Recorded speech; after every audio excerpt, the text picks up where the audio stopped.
เอาค่าน้องๆเขาค่ะอันนี้เป็นตอนใหม่นะน้องนะ for I ไฟไม่เอกไฟค่ะเนาะไฟ for อ่านน้องฝันไฟฝันไฟฝันไฟฝันนี่บอกว่าไฟฝันอันนั้นก็ฝันไฟเนาะบอกว่ามันจะว่าใครอะไรเมี่ยงใครเป็นเมี่ยงห้องไฟฝันเนาะรอยอะไรไม่เอกไรนวานาไรนาน้องๆเขาต้องไว้ค่ะเนาะเพราะเป็นตัวเสียงแต้มเฮอมันออกเสียงจำนาเนาะพิกสมาเหมือนเสียงยักษ์จำอยู่เซตาก็เฮอต้องไว้ว่ามันเป็นเสียงจำนาเพราะเป็นตัวเสียงแต้มนะน้องนะเพราะให้จีไหนน้องเขาเดต้องไงหมูไว้ค่ะเนาะสออายอสายนี่ไรนาก็ผมว่าตีหน้าเนาะไรนี่ผมว่าไฮค่ะไฮแน่ไฮนะไฮแน่ที่มันอยู่ในร้อยนาเนี่ยอยู่ที่เนื้อเปียงค่ะเนาะสออายอสายต่ออนอตื่นไม่ตื่นสายตื่น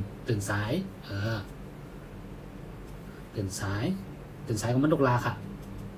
สายในผมว่าลานะน้องนะตื่นก็มันจะมาตื่นลุกหน้านั่นนะคะฟออายอฝ่ายไม่ฟออายอฝ่ายไม่ฝ่ายขออางอขางไม่ตกข้างฝ่ายข้าง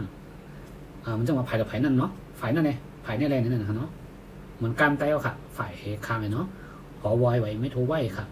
ไหวก็เอายกมือไว้นะค่ะกรออาบอกราบค่ะเนาะกราบไหวกราบไหวมันนั่งว่ากลมให้ได้ไว้นั่นนะคะเนาะสออาสะวาดอาสะอ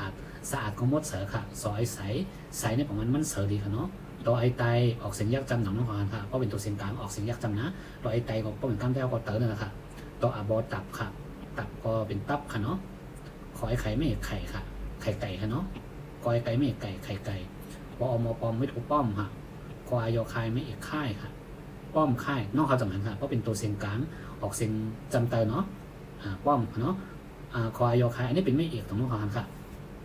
ไม่เอกแน่ไม่เอกในแห่งใดมาออกเสียงจำเตอของน้องของค่ะไม่เอกแห่งใดออกเสียงจำเตอเนี่ยก็ว่ามันเป็นตัวเสียงแต้มนะน้องนะน้องๆเขาด้วยดีตัวลิกใต้เนี่ยนะป้อมค่ายเนี่ยค่ะเนาะป้อมค่ายก็เป็นซุ่มย่ามนั่นนะคะทออายอทายค่ายเนี่ยแน่มันจะเป็นกัดตังซุ่มเห็นไรนอนก็อันนั้นเป็นห้องค่ายเหมือนกันนะน้องนะป้อมเนี่ยมันต้องเป็นซุ่มย่ามนั่นนะคะทออายอทายออกเสียงจำนาจากน้องของหันทายตัวนี้มันตัดตัวโดมาตัดจากน้องฮู้ห้าทออันทำนอายนายทำนายน้องๆเขาติดถอมได้ว่าคุดเดลาเป็นเสียงจำนาเสียงนะเพราะเป็นตัวเสียงเต็มนะซออายอไซไม่โทซ้า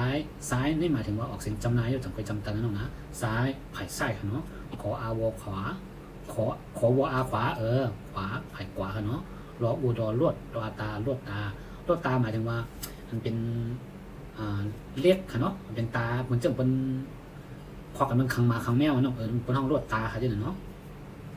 ยกคออายอขายไม่เอกขายครับขายค่ะเนาะขายตัวนี้มันจะมองเท่ากับตกปูตกปลาค่ะเนาะห้องว่าที่มันเป็นล็อกเป็นตารางค่ะเนาะเป็นตานั่นห้องว่าตาขายนี่ค่ะเนาะเอาค่ะ